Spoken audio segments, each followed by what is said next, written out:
Queen को बताता है कि रीजेंट बहुत ज्यादा पावरफुल है और वो किंग की जगह पर काम कर रहा है क्योंकि हमारे किंग अभी बहुत छोटे हैं, इसलिए सारी की सारी पावर रीजेंट के पास है। ये सुनकर क्वीन कहती है वो इतना भी ज्यादा पावरफुल नहीं है, अगर मेरे पास मेरा मैजिक होता तो मैं चुटकी बजाकर उसे मार देती। सोल्जर्स यांग से कहता है कि अपनी बीवी को चुप कराओ, अगर बुरी ने ये सब कुछ सुन लिया तो हमारी शामत आ जाएगी। सोफी सास आगे बढ़ता है और बुरी के सामने झुकता है और उसे योर हाइनेस कहता है। बुरी सोफी सास से कहता है मुझे लगा था शायद मेरे फादर वापस आए हैं, जैसे ही गेट खुले तो मैं यहाँ पर आ गया, लेकिन मुझे क्या पता था कि तुम बेकार व्हाइट ड्रैगन वाले आए हो। हालांकि मैंने अपने पापा को वेलकम कहने के लिए इंतजाम भी किया था। सोफी सास बुरी से कहता है मुझे एक बात की समझ नहीं आई, रीजेंट ने व्हाइट ड्रैगन वालों को भेजा था क्वीन के साथ अमन के मुआहदे पर साइन करवाने के लिए, लेकिन फिर वो रेड ड्रैगन और ब्लैक ड्रैगन टीम लेकर खुद क्यों वहाँ पर चले गए। बुरी हंसते हुए सोफी सास से कहता है क्योंकि मेरे पापा के पास एक अलग आइडिया था, वो डीमन क्वीन को मारना चाहते थे, इसलिए तुम जैसे बेकार लोगों को पहले भेजा था। कहीं तुम हमारे किंग के फैसले पर सवाल तो नहीं उठा रहे। सोफी सास अभी उसे जवाब देने ही वाला होता है कि सोफी सास के पापा वहाँ पर आ जाते हैं और कहते हैं ये तो बस इतना जानना चाहता है कि क्या ये वाकई में किंग के ऑर्डर से या फिर ये रीजेंट के ऑर्डर थे। सोफी सास के पापा का नाम गुरु डीता है और वो एक इंपीरियल लीडर है।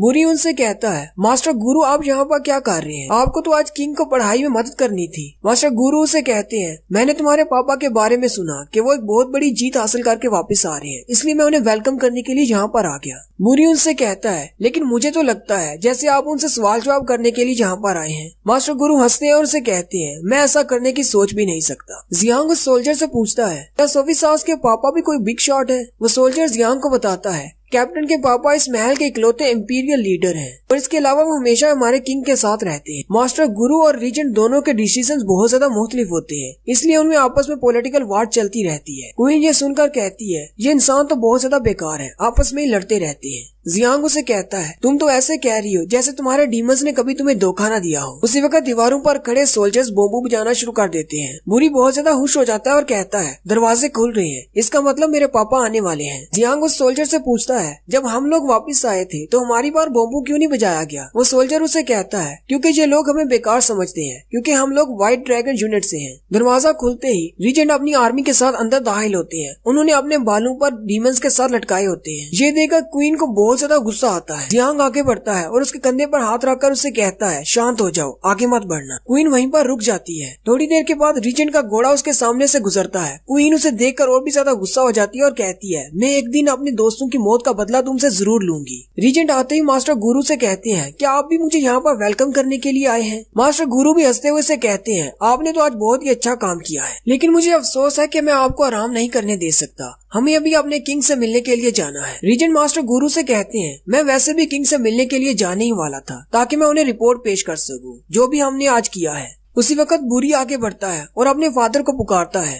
रीजेंट गुस्से के साथ उसकी तरफ देखते हैं और उसे कहते हैं दोबारा तुमने इस तरह की कोई हरकत की तो मैं तुम्हें मार डालूंगा। बुरी बहुत ज्यादा घबरा जाता है। रीजेंट उसे कहते हैं यहाँ से जल्दी से दफा हो जाओ। बुरी उनसे कहता है ठीक है मुझे समझ आ गई। जियांग क्वीन से कहता है मुझे तो ये शख्स बिल्कुल एक वारलॉर्ड की तरह लग रहा है। क्वीन उसे कहती है वारलॉर्ड क्या होता है। जियांग उसे कहता है हमारी दुनिया में वारलॉर्ड ऐसे शख्स को कहते हैं जिसके पास बहुत ज्यादा पावर होती है और वो सारे लोगों को अपने इशारों पर नचाता है और आखिर पर वो अपने बेटे को किंग बना देता है। खैर इसको छोड़ो, पहले हमें ये सोचना है कि मुझे तुम्हें यहाँ से कैसे निकालना है। क्वीन उसे कहती है मैं यहाँ से एक दिन जरूर निकल जाऊंगी, लेकिन इसको मैं कभी भी नहीं छोड़ूंगी, मैं इसे जरूर मार डालूंगी। सोल्जर उनसे कहता है हमारे कैप्टन अपने पापा के साथ रॉयल पैलेस में गए हैं, इसलिए उन्होंने मुझे कहा है कि मैं तुम दोनों को उनके रेजिडेंस पर ले जाऊं, तुम दोनों मेरे साथ चलो। वो दोनों जैसे ही रेजिडेंशियल एरिया की तरफ जाते हैं जियांग उसका घर देखकर बहुत ज्यादा हैरान हो जाता है और कहता है क्या एक कैप्टन को इतना बड़ा घर दिया जाता है। क्वीन उसे कहती है बेकार इंसान, तुमने अभी तक देखा ही क्या है। फिर वो दोनों उस बड़े से पैलेस के अंदर चले जाते हैं। वहाँ पर एक लड़की आती है और उनसे कहती है क्या तुम लोग कैप्टन के मेहमान हो। उस लड़की का नाम एलिना होता है, उसके साथ दो और भी लड़कियां होती हैं। वो उनसे कहती हैं हम इस बड़े घर का ख्याल रखते हैं, कैप्टन ने हमसे कहा है कि उनके मेहमानों का खास ख्याल रखा जाए।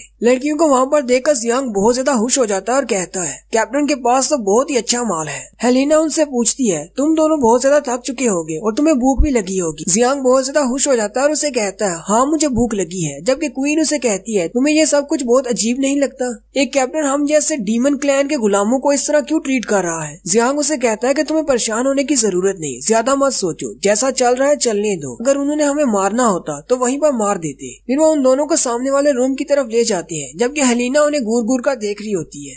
दूसरी तरफ रीजेंट और मास्टर गुरु किंग से मिलने के लिए जाते हैं। उनका किंग अभी एक छोटा सा बच्चा है। किंग बहुत ज्यादा खुश होता है और रीजेंट से कहता है तुमने आज बहुत ही अच्छा काम किया है। अब जबकि डीमन क्लैन वालों के साथ हमारा मसला हल हो गया है तो तुम्हें इनाम के तौर पर क्या चाहिए। रीजेंट किंग से कहता है मुझे आपकी सेवा करना बहुत ज्यादा अच्छा लगता है, मुझे किसी किस्म के रिवार्ड की जरूरत नहीं। उसी वक्त मास्टर गुरु बोलते हैं और किंग से कहते हैं रीजेंट आज जो काम करके आए हैं उसके नतीजे में इन्हें कोई रिवार्ड नहीं बल्कि इन्हें सजा देनी चाहिए। मास्टर गुरु किंग से कहते हैं आपके ऑर्डर्स क्लियर थे कि डीमन क्लैन के साथ हमने समझौता करना है, इसीलिए हमने वो मुआहिदा साइन करवाना था और व्हाइट ड्रैगन ट्रूप्स को भी पहले इसीलिए भेजा गया था। लेकिन आपके रीजेंट वहाँ पर पहले पहुँच गए और उन्होंने उस समझौते को भी तोड़ दिया और डीमन क्वीन को मार दिया। रीजेंट की इस हरकत से न सिर्फ किंग का नाम खराब हुआ है बल्कि फ्यूचर में हमें बहुत ज्यादा खतरा भी हो सकता है, क्योंकि डीमन क्लैन के जो भी लोग बच गए हैं वो हमसे बदला लेने के लिए जरूर आएंगे। और जैसा कि मुझे पता चला है कि ये क्वीन को नहीं मार पाए और क्वीन वहाँ से भाग गई थी। अगर क्वीन वापस आ जाती है और आकर हमसे बदला लेती है तो तब इसका जिम्मेदार कौन होगा। किंग मास्टर गुरु से कहते हैं आप तो इस बारे में कुछ ज्यादा ही सोच रहे हैं, मेरे ख्याल में रीजेंट ने ऐसा किया इसके लिए कोई खास वजह जरूर होगी। रीजेंट आगे बढ़ते हैं और किंग से कहते हैं मेरे पास इसकी एक खास वजह है जो मैं आपको बताना चाहूंगा। रीजेंट किंग से कहते हैं कि जब हमने फैसला कर लिया कि हम लोग डीमन क्लैन वालों के साथ समझौता करेंगे तभी क्वीन की कमांडर जो कि उसकी राइट हैंड है उसका नाम लिलियान है। लिलियान ने मेरे पास एक मैसेज भिजवाया और उसने कहा अगर हम क्वीन को रास्ते से हटा दें तो वो क्वीन बन जाएगी और उसके क्वीन बनने के बाद वो हमारे साथ एक समझौता साइन करेगी जिससे हमारा रिलेशनशिप और भी ज्यादा मजबूत हो जाएगा। और अब जबकि हम लोगों ने डीमन क्वीन को रास्ते से हटा दिया है तो लिलियन डीमन ट्राइब की क्वीन बन गई है और क्योंकि पहली क्वीन गायब हो गई है तो उसके साथ जो समझौता साइन करना था वो अब कैंसिल हो चुका है। मैंने नई क्वीन के साथ एक नया समझौता साइन किया है। वो एक पेपर नौकर को देते हुए कहता है योर हाइनेस आप इसको चेक करें, इसमें सारी ह्यूमन क्लैन के लिए अच्छी बातें ही लिखी हुई हैं। वो नौकर पेपर लेता है और किंग को जाकर देता है। किंग उस समझौते के पेपर को पढ़ने के बाद बहुत ज्यादा खुश हो जाता है और रीजेंट से कहता है तुमने बहुत ही अच्छा काम किया है, ये किंगडम हमेशा तुम्हारा शुक्रगुजार रहेगा। मास्टर गुरु किंग से कहते हैं